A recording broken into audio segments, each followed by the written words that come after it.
What's up, everybody? This is Christian Sands, and welcome to another episode of Welcome to the Sands Box. Today, our special guest is just an amazing individual. There's so much to say about her. She is kind of the North Star to a lot of artists and creatives and musicians. She has been involved in so many different projects and movements over the years, from working with people like Herbie Hancock and Wayne Shorter to activists and philosophers like Angela Davis. She is an amazing human being, and I'm so happy that I can call her a friend. Please welcome the one and only Terri Lyne Carrington. Hey. What's up, T? How you doing, Christian? It's good to see you. You too. Yeah, man. So 2020 is gone, and how did you manage throughout the year? Were you okay? Did you get out all right? I mean, it's not out yet. I'm what is that expression? There's an expression that I can't think of right now that talks about not counting things until they're the chickens before they hatch or something. Right. Don't count your chickens before they hatch. I know that's right. But no, I have been so busy actually during this time, because people know you're home. Yeah. And then you're just asked to do a whole lot of things. Yeah. And all of my work transitioned online. And it's been really interesting, because you start to find out things that you can do, things that you didn't know you could do, things that you could improve upon. Yeah. Literally this show. Literally this, when I was talking to Tim about being more present online, I mean, I'm a performer, but that's a very staged thing. So getting in front of a camera and talking, and also being an interviewer, is a very different hat to wear. So, you get those moments where you're kind of like, all right, I don't know if I can do this. Maybe I can do this. I've never done it. So let's see, so the trajectory changes a little bit, in your life. So, but I want to talk about the Grammy. Congratulations. Oh, thank you. So this is your 4th nomination. But first, congratulations to you too. Oh, thank you very much. So this is my first nomination of my own project. So I'm super excited about it. But this is your 4th of the many times you've been involved in the Recording Academy, in the Recording Academy process. So this being your 4th, how do you feel at this point? I mean, you've done it for so many times, you've done it so many different ways, but how do you feel about it being your 4th time? Well, this one's super exciting to me because it's a band project. Yeah. And technically all 6 of us are nominated, and if we win, all 6 people will take home a statue. So I'm super excited, because all 6 of us are nominated, and all 6 of us would take home a statue if we win. And the other 5 people in the band, which is Matt Stevens, Aaron Parks, Debo Ray, Morgan Garrett, and Casa Overall, have not, as far as I know, they haven't been nominated. Yeah. So this is really exciting, just the whole process. The only thing I wish for all of us is that we could have been there and gone out to LA and did the whole 3-day hang, Yeah. In fact, this whole year has been that way for me. Yeah. Everything that's been happening for me, I have had to experience on a computer screen. Right. So, I've missed quite a few dinners and places where people might play some of my songs or something. Exactly. I know. So this is a very different time. So it's a different feeling for you to be nominated, because you're used to being nominated and then showing up and doing the whole process and the hang, and so this time now everything's kind of like, I'll call you. Right. So it's like you having your Zoom toast. Right. Exactly. So now this, I mean, you've been nominated, you've been a part of the Grammy process so many different times in your life. And you've recorded, first of all, I'm a fan of just not only just your music, but also how you record. I mean, everything sounds so awesome, right? So when you finished, when you finished the studio, when you put your sticks down, like when you finished the mastering, when you did all that, did you feel like this is going to be Grammy nominated? Could you tell?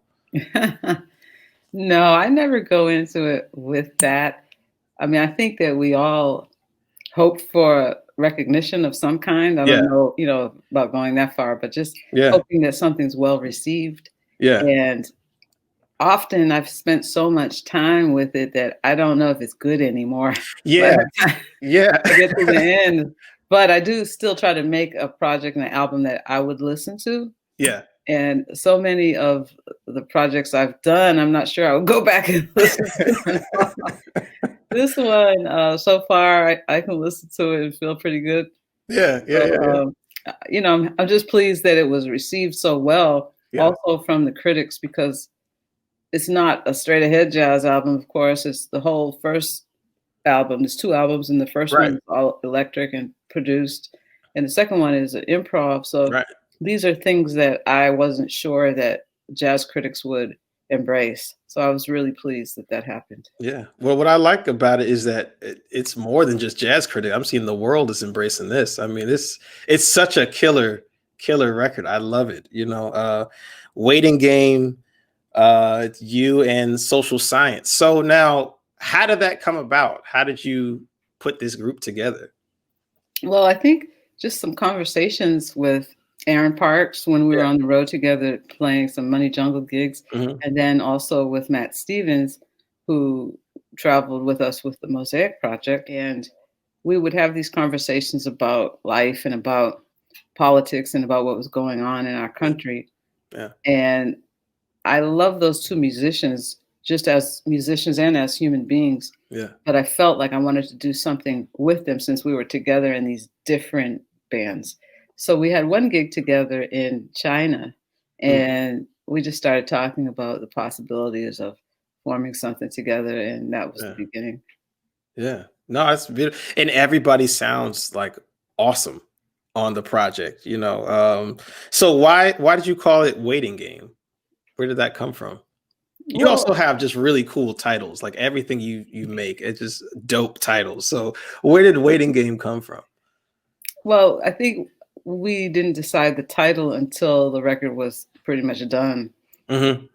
That song was the first or second song, maybe the second song that was written for the project. Hmm. The first was Bells, Yeah. and that helped to define the direction of the project. And Yeah. Aaron wrote the music, and I wrote a lyric based on hearing him play it and feeling like I was hearing church bells at a funeral. Yeah. And was remembering when Philando Castile was murdered Right. with his wife or girlfriend and child in the back seat. Yeah. And so I wrote that with him in mind, and it expanded to other people that have been murdered by the police.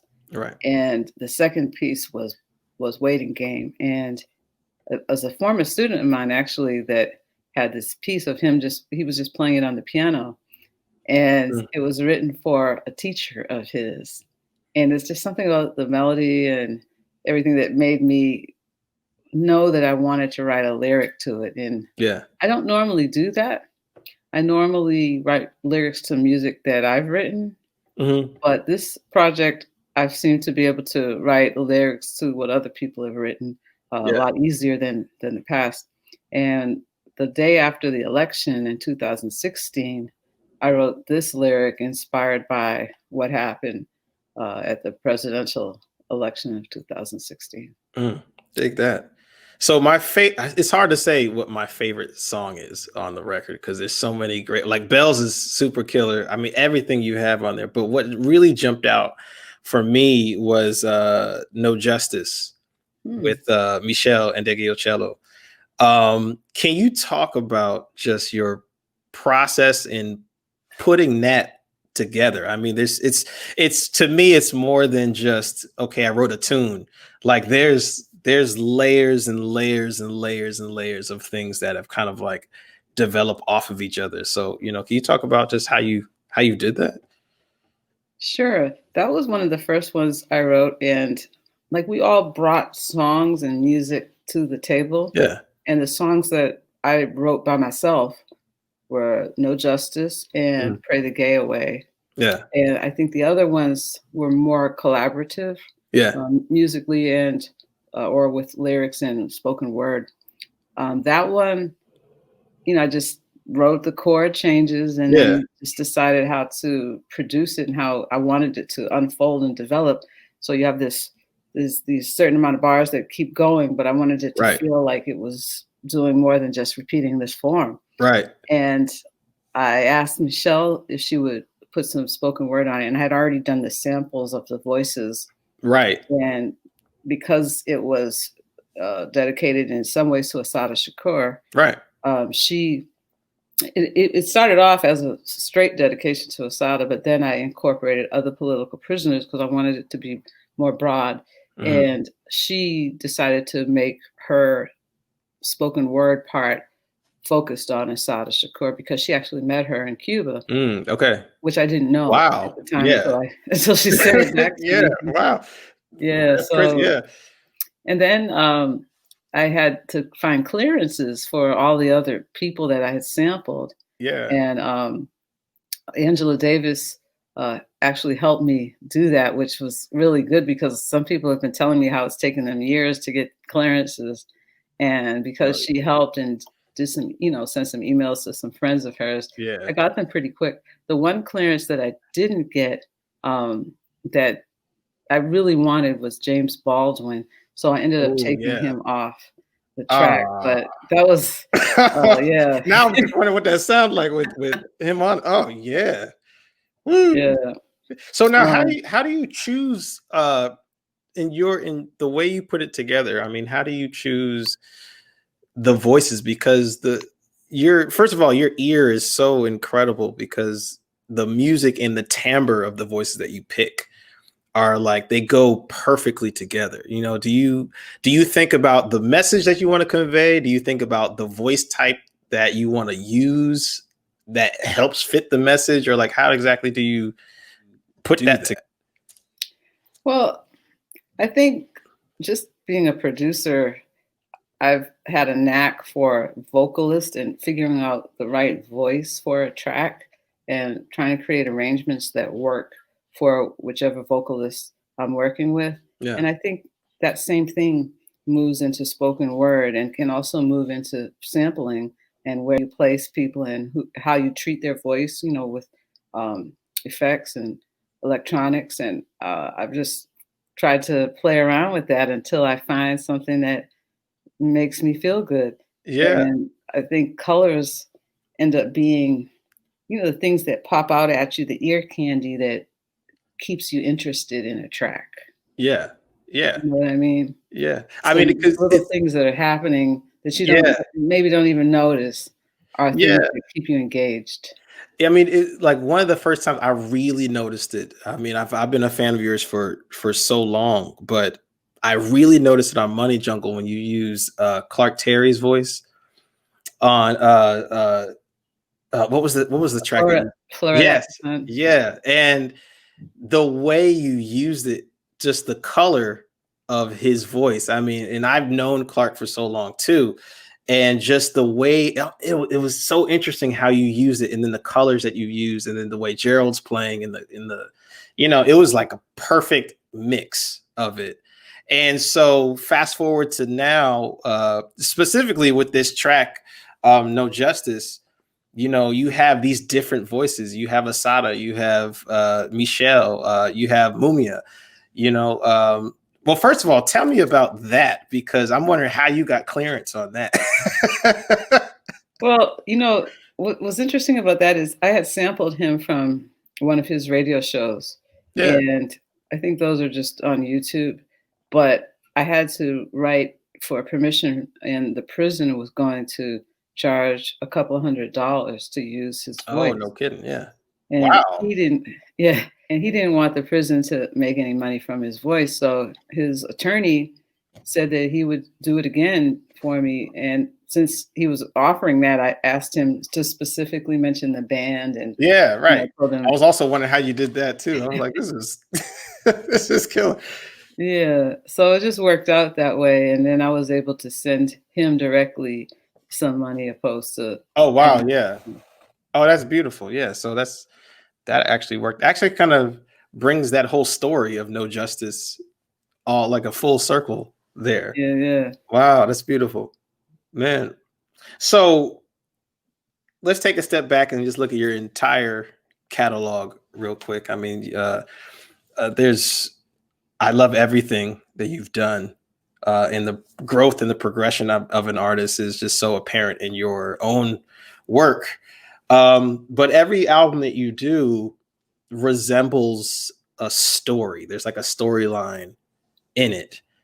Is that something that you developed from just playing with other artists, from producing, or is that something that just this is how you are in music? Well, I think for sure it's developed over the years from working with other people and seeing how other people do it. Yeah. As a drummer, I, I'm not playing an instrument that is telling a story like a vocalist, or even, like some horn players or pianists are able to do. Yeah. It's a little more difficult. So I've always seen things a bit more visually, and always wanted to add spoken word and vocals to help tell a Yeah. story. And now I'm thinking even more about how do you do that instrumentally, um, Yeah. with having the same kind of textures and colors and things that um, things that spark other people's imagination when they're listening. Yeah. And so that's kind of where I'm at, even instrumentally right now. Yeah. But I think that we're here we're here. We have a purpose, and once you figure out what your purpose is, I think you want to tell stories. You want to Yeah. get your point across. And I remember when I was a kid hearing Louis Farrakhan Yeah. say the airwaves are sacred. It always stuck with me. Yeah. Every time you have a chance to do something on the airwaves, whatever those Yeah. are, Yeah. make the most of it. Yeah. Yeah. Yeah. So talking about just doing that instrumentally, you do this on the second part of the album with you and Esperanza. Can you tell me about what that was about? This improvised piece that you've included. It was just, concept from the beginning to do one album that's fully produced, Yeah. and then a full second album that's improvised, Yeah. fully improvised. And I set out to play for 60 minutes, Mhm. and that was the only instruction. When we were in the studio, we shut the lights off, and I Take said, let's that. just play for 60 minutes without stopping. Yeah. But I didn't have a clock nearby, and we just stopped at a natural place, and it ended up being, I think, about 43 minutes or something like Yeah. that. Yeah. So it was close enough. Yeah. But and the other instruction was we're not doing a second take. Yeah. So I'm with that. so it is what it is. Yeah, no, that's brilliant because just listening to, I mean, one as a musician, but two also just as a listener, the conversations you guys are having in that it's kind of, to me anyway, it branches from so many different places. It's touching upon so many different topics throughout life, throughout the different walks of life, throughout social issues. I mean, like just listening to it and also just knowing the cats in the band too and what they stand for as human beings. I noticed that there was such a beautiful way of putting everything they had into it, but also leaving space for each other to kind of come in and agree or disagree and have that conversation. So I thought it was just really just brilliant, man. Yeah, I think when you do something like that, it matters who you're doing it with. Yeah. And like you just said, leaving space ends up being really important. I know I've been guilty of not leaving enough musical space sometimes, and then other times guilty of not stepping in when maybe I needed to. Yeah. And being around people that you trust and even love, it's a lot easier to find those spaces. Yeah. Yeah, for sure. I mean, I've found that out just in 2020, just dealing with people, and sometimes there's those moments where you either input too much or you don't jump in where you kind of need to be, or you say what you should say, because there's that balance there, and you're trying to figure out how to do it. But I think you guys did it so well on the record, and I can tell that's a natural conversation that you guys would have anyway. Yeah, and I think one thing that's important is that everybody, I think, was thinking more like everybody was thinking more like a composer Yeah, opposed to a player. yeah, yeah. That So shifts everything. it does, because melodies were being created, and I think we kept trying to expand on these melodies that somebody else created at any given moment, or Mhm, bass line, or mhm. whatever it was. And we were thinking about composing together. Yeah, As Danilo Perez would say, comprovising. that's it. Shout out to Danilo. Yeah, that's right. So speaking, just being incredible and just legendary people, you are now a member of the NEA Jazz Master legacy now. How does that feel? I mean, that's huge. That's big. No, it is. It is big. Yeah. Um, I don't know. People have asked me that. How do you feel about it? And I don't know, a lot of words I could come up with. Honored, thrilled. Yeah. But I think um, I was trying to not feel like this means I'm getting old. Yeah, I mean, um, but well, then, I are keep you the youngest? Are you the youngest NEA Jazz Master? no. Sonny Rollins and Ornette Coleman were both a little younger, Okay. 53 and 54 Yeah. when they got theirs. Yeah. And also, well, I don't know their ages, but I guess Delphio and Oh yeah. Jason Yeah. were with the whole family when they got, Right. and so they're Right. younger than me. But I mean, I think 40 years of a career, I keep telling myself that that's okay, because I've been at this for 40 years, Yeah. and I Yeah. think that makes it okay for me. Yeah. So now having that,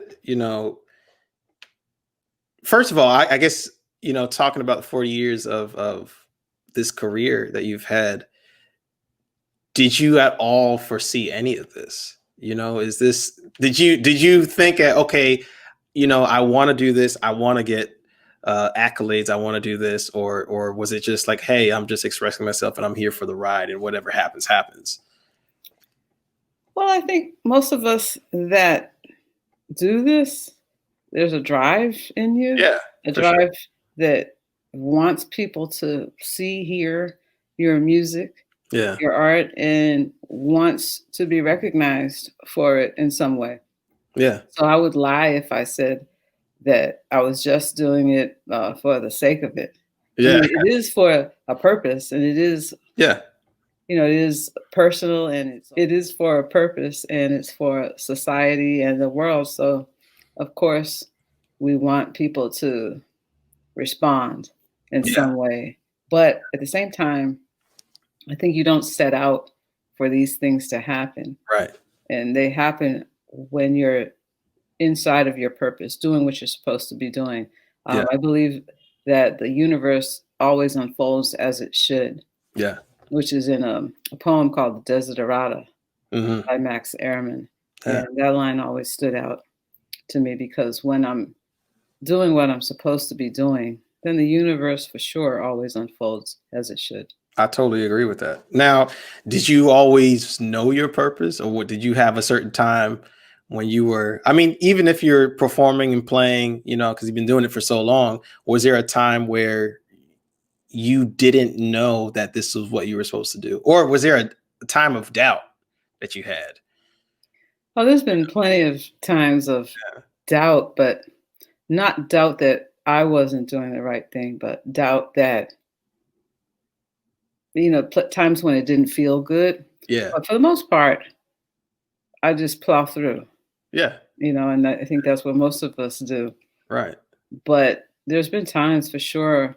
If I think about major label recording, that's one area that, didn't feel so good to me. Yeah.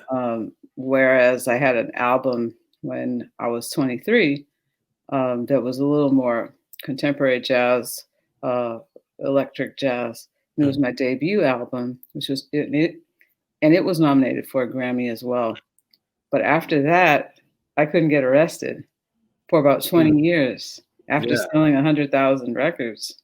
Yeah. And I remember that didn't feel very good. And I kept going to Blue Note and some other labels that kept asking me to do demos. So of course my thought was, and I did them. Yeah. Just for them to say no more than once. Yeah. So I kept feeling like, is this what's happening to everybody? Right. Right. And I remember, also when I was young, Max Roach wanted to produce a record for me when I was 16, I think, for Blue Note. Yeah. And he called and, super excited about that. And then that never happened. Yeah. Sometimes things around labels and A&R people and people putting some sort of stamp on whether you're good enough or valuable enough or worthy enough can float around in your head. But for the most part, I just plow through. And my recording career changed once I invested my own money in it. Yeah. And so I think the lesson there for me was I had to believe in myself enough to do that and not look to other people to say that I was okay or that I should be making records. For sure. For sure. You know what else? I wanted to go back. Oh, sure. On what you said, or what you asked earlier about the NEA Jazz Masters. Yeah. And I was thinking when we were moving on to the next question, something that hit me was that I hadn't thought about until this very moment was Betty Wright, the R&B vocalist. Yeah. She just passed away earlier this year or late last year. Last year, yeah. And she's been a member of the Recording Academy, and she was, I don't know if this is legal. Let me make sure this is all legal for me to say. But she was on a committee that was deciding who got Lifetime Achievement Awards. And when the list came in, her name was on the list. And when we got to her, she just jumped in and said, "I'm too young. I don't want it now. I can wait. I'm too young." And then she passed away before that ever happened. It was just a couple of years later. Wow. Yeah, yeah. And so that made me think, sometimes you just take things when people offer them. Yeah. And we just never know. Right. And in a way, it's still, even if you don't take it and it's offered to you, it's still kind of a way of saying, hey, you're doing something that's important. I mean, when you talk about Betty Wright, I mean, first, I couldn't listen to Betty Wright in my house when I was a kid, because like my parents were like, you can't, that's some stuff we can't let you listen to yet, and I happened to find that out with a cousin of mine. I remember we were like in the car and like he had, I can't remember what album it was. And I was like, oh, okay, yeah. But I mean, it was funky. It was everything, but just lyrically, I understood as a child, like what was happening. But I thought it was just so, she's such an amazing artist. And so to hear that story of how people acknowledged her for the work that she did. And she was like, don't give it to me yet, because I have more to do. It's super, one is humbling, and two, it's just like, yeah, I mean, we got a lot of stuff to do, but at the same time, you never know. So yeah, that's a beautiful story. Speaking of movement and accolades and acknowledgement, your role in activism has increased over the years. And well, first of all, I applaud you. I think the world applauds you for the work that you're doing and the people that you're doing it with. I think it's amazing. I think it's a beautiful thing, and it's inspiring, and it definitely affects all of it. It's definitely me, You know, I mean, it's definitely got me thinking about different things and how to move in different places. You know, especially you starting the Institute of Jazz and Gender Justice at Berkeley. Can you tell me about just where did that idea come from? I think it just took me a while to get to get to that place in my life where I felt like I could just really stand for something or Yeah. fall for, what is that expression? Stand for something or fall for nothing, or Yeah, stand for something, fall for nothing. but I realized I was part of the problem because I hadn't been doing anything Yeah, all of these years. yeah. In fact, I shied away from it. And I went to a meeting of some young women at Berkeley Mm, who were explaining, that they just weren't having the support they needed to pursue music, to pursue jazz specifically. yeah. And some people wanted to quit, and some people were being harassed, Really? and some people, it was just affecting their lives in a negative way. Yeah, And it just was a wake up call for me, basically. yeah, And at that moment, I decided I really needed to at least try to change the environment at the school yeah, for them and make a space where some of these women could come and feel supported and nurtured and make mistakes and not feel bad yeah. about it or ridiculed or be able to solo. People were telling me stories that their band directors wouldn't let them solo. I have an Wow. amazing student now that plays alto. She's been mentored by Wynton actually over the Beautiful. years, and she was in the Grammy band, and they didn't give her solo, and they forced her to play baritone when she's an alto player. Wow. Yeah, And it's stories like that that really make me sad, really disheartening. yeah, And yeah, so once I started down this path, it's like a Pandora's box, and I yeah, kept learning more as I went, yeah, and people started asking me to do things outside of the college on the topic, and it's just really been enlightening because I have a lot of time. Um, I have a lot of time to make up, yeah, basically. yeah, yeah, yeah. So I feel like I'll be doing this work for the duration, and hopefully, it's toward a day where you won't need this institute. Right, right, right, right. You've been also working hand in hand with Angela Davis for quite some time. Tell me, first of all, how did you meet Angela Davis? Because that's incredible by itself. And then, how has your? It's a two-part question. How did you guys meet, and also how has your friendship, partnership affected uh, your music, the way you work in I guess I can say the way you work in society, because the way I view your music is not just music, it does so many other things. So how did you meet, and then how's it affected your life? Well, we met actually in the makeup room at the Arsenio Hall show when I was the I would take housekeeper. that. Yeah. She was a guest. It's an interesting story because, I was just enamored, and Yeah. she was leaving makeup. Well, actually, when I went in the room and I introduced myself, she said, "Oh, I know who you are. I have you on records. I think Mogul Miller." And she started. Yeah. I was just shocked that she knew me. Yeah. Yeah. Yeah. And we started chatting, and I said, "Oh, maybe I'll, look you up and invite you to a concert next time I'm in the Bay Area." And she said, "Okay." And then she left the room. Yeah. And this was before emailing and all that. So I thought, okay, well, I didn't get her information, so I guess I won't look her up, Right. Right. Right. because I thought, maybe she would offer, and she didn't.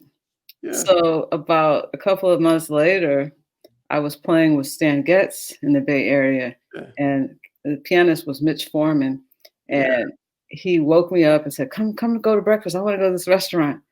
And I said, "No, I don't want to go."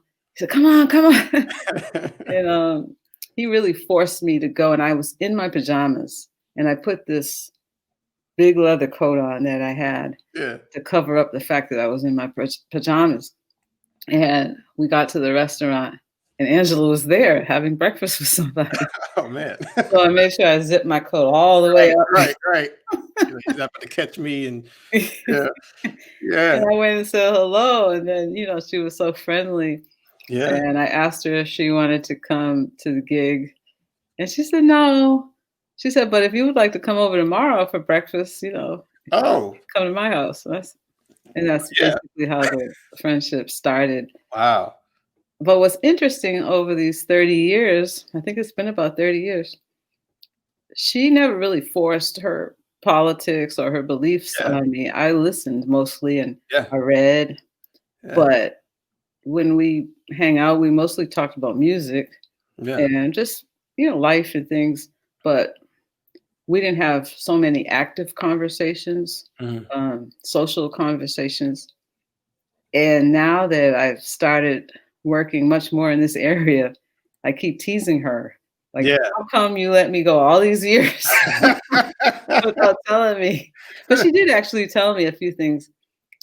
She Yeah. told me that, she gave me a hard time once about, women playing, Mm, jazz because she felt like I was basically just like one of the guys, mm. that maybe didn't give, women enough opportunity or didn't, support in the same way or was dealing with stereotypes and all Yeah, the things that I'm against now. yeah, And so that made me look at myself a little bit because what people don't realize is women that are successful in jazz have basically had to be like their male counterparts in some way because yeah. that's what's defined success. Right. And that's kind of one of the things that sparked me to do this kind of work because I realized that came natural to me. Yeah, I feel ownership in the music and I can go head to head, toe to toe with any guy as far yeah, as I'm concerned in conversation, or I'm not afraid to get on stage with anybody.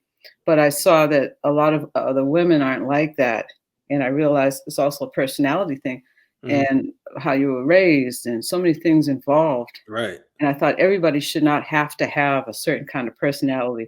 Obviously, somebody like Mary Lou Williams had that personality right, too, right. but she wouldn't play with women because to her that was a step down or meant that she wasn't one of the guys. Yeah, So we have to get out of that thinking as women. So this type of gender equity work works both ways. yeah, Men have to realize that the future of the music is dependent on everybody being able to participate and bring something to the table. mhm. And women have to realize too that their model for success does not have to be so drenched in masculinity. Yeah, It doesn't have to be something that also makes them act like some of their male counterparts when it comes to women. yeah, yeah. Man, I agree with everything you just said. You know, I'm gonna ask you this. So, with this entire conversation that we've had today, I mean, we touched on a whole bunch of different things. What's next for you? What's next in the life of Terri Lyne Carrington? What do you look forward to? What do you hope uh, that happens next? Like, what are you thinking? What's next? Ah, I'm thinking about multidisciplinary work. Yeah. I'm doing a project called the Jazz Without Patriarchy Project at the Carr Center in Detroit, which will be in 4 parts. Mm, I won't go into a lot of detail right now about that, but that will take a couple of years to yeah. finish. And always looking to do new things, collaborate with people in areas that maybe I haven't had so much experience in the past. Um, One thing that I'm focused on is really how to write music, present music, or even multidisciplinary um, collaborations that are thinking more about the future Yeah. than the past and the present. Because I think as artists, we've focused a lot on the past and report a lot of times what's happening in our world Yeah. currently. Right. But I think it's more difficult to point people in a different direction for the future, to make people open up their minds and imaginations to a different and better future. And one of the things I did recently that helped open me up to this also has to do with Angela. There's a conference at UCSC Mm, called Visualizing Abolition, a symposium rather. And there's also an art exhibit attached to this. And I saw some of this amazing work by visual artists, and they asked me to curate performances and videos of mm, jazz artists mm, for each symposium. So it's a distributed symposium throughout the year. It's about one a month. mm. So I guess there'll be 10 or 12 at the end of these kind of collaborations between artists and Yeah. speakers. And it'll all be housed on this website, it's barringfreedom.org, but it's with an abolitionist mindset and really thinking about a future without policing and without prisons. And I realized that's the future. I mean, that's the next level. How Yeah. can we make sure everybody has what they need so that we don't need these systems that have um, really not worked in our favor, Yeah. especially as African Americans? Yeah. So that's, something that's on my mind. And how do I put that into music, just as a whole Mhm. progressive way of thinking? Yeah. Yeah. Well, thank you very much, Terry, for just your words of encouragement, your thought process, your musicality, everything you stand for. We truly love you and we truly appreciate you being here and just always being that beacon that we can all look for, and how to live. So thank you very much, and we'll be talking soon. Thank you, Christian. Thanks for Yeah. having me, and thanks for the work that you're doing as well. Thank you.